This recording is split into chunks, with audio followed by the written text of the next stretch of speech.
Fala, meus queridos, trazendo aí mais uma questãozinha aí para a nossa playlist de dinâmica, questãozinha aqui do Enem de 2023. Vamos lá.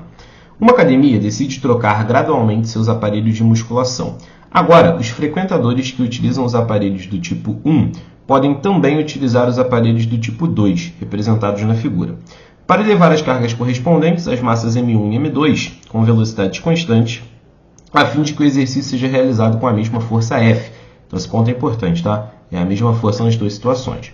Os usuários devem ser orientados a respeito da relação entre as cargas nos dois tipos de aparelhos, já que as polias fixas apenas mudam a direção das forças, enquanto a polia móvel divide as forças em ambos os aparelhos. Considere as cordas inextensíveis, as massas das polias e das cordas desprezíveis e que não há dissipação de energia.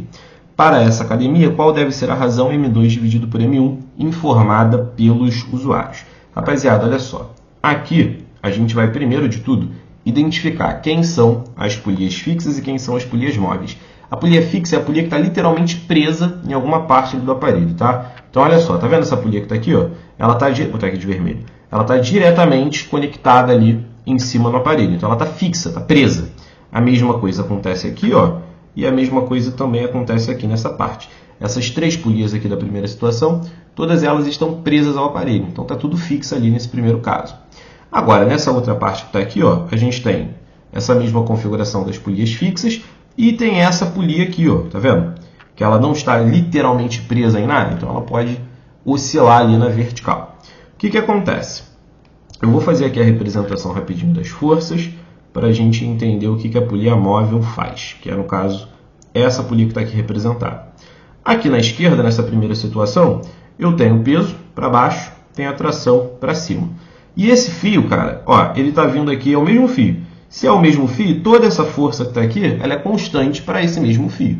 Então, a força no fio vai ser a tração em todos os pontos. Então, essa força F que está aqui, ela também poderia ser chamada de força de tração, uma vez que está ali presa ao mesmo fio, ok? Então, vamos lá. Eu vou fazer o seguinte, em vez de chamar o F de T, eu vou chamar o T de F. Então, eu vou dizer que para eu ter esse equilíbrio, lembrando que ele fala na questão que a velocidade tem que ser constante. Se a velocidade é constante, tu não vai ter aceleração, não tem força resultante. Então, eu posso afirmar que a força F é igual à força peso. A força que está sendo feita para cima é igual à força que está sendo feita para baixo, para que eu não tenha aceleração, que é o que o exercício está pedindo ali nessa questão. Beleza? Então, olha só, rapaziada. Já temos aí a primeira relação. Aqui, esse seria o bloco 1 e esse aqui seria o bloco 2. Então, eu vou chamar esse P de P1. Maravilha? Quando a gente for aqui para a polia móvel, a gente vai continuar tendo peso, né, P2. Só que aí o que acontece?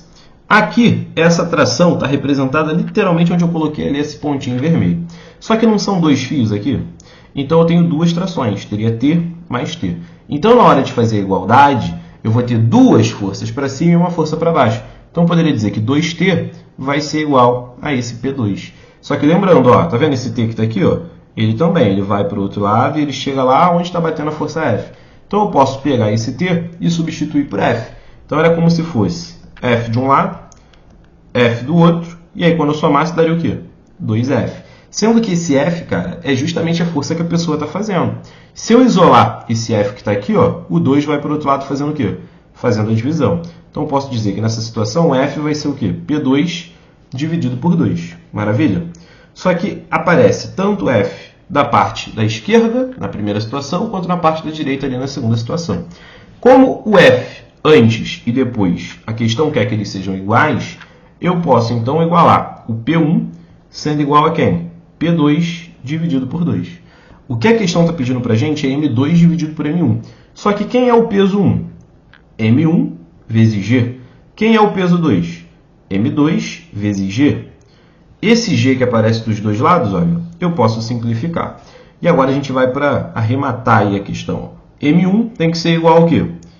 M2 dividido por 2. Lembrando que o objetivo é M2 dividido por M1. Então, o que eu vou fazer? Eu vou trocar a posição aqui. O 2 vem para cá e o M1 desce. Então, a gente vai escrever 2 é igual a M2 dividido por M1. E está aqui a nossa questãozinha fechada em resposta, né? Não tem unidade de medida, né? Já que cancelaria o quilograma de cima com o quilograma de baixo, né? Em relação às massas. Tá aí, a nossa resposta fica sendo a 2, ok? Tá até um pouquinho bagunçado aqui, ó. Deixar isso aqui mais para cá. 2F é igual a P2.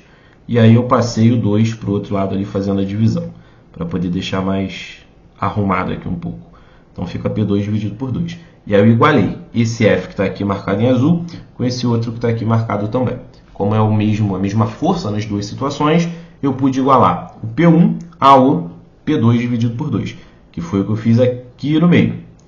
E aí substituir a fórmula do P1 sendo massa vezes a gravidade, né? No caso massa 1 vezes a gravidade, e a fórmula do P2 sendo massa 2 vezes a gravidade.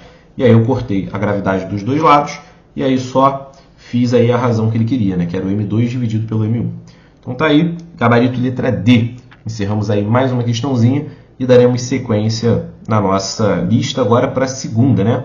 Vamos agora para a lista 2, rapaziada. É isso. Valeu!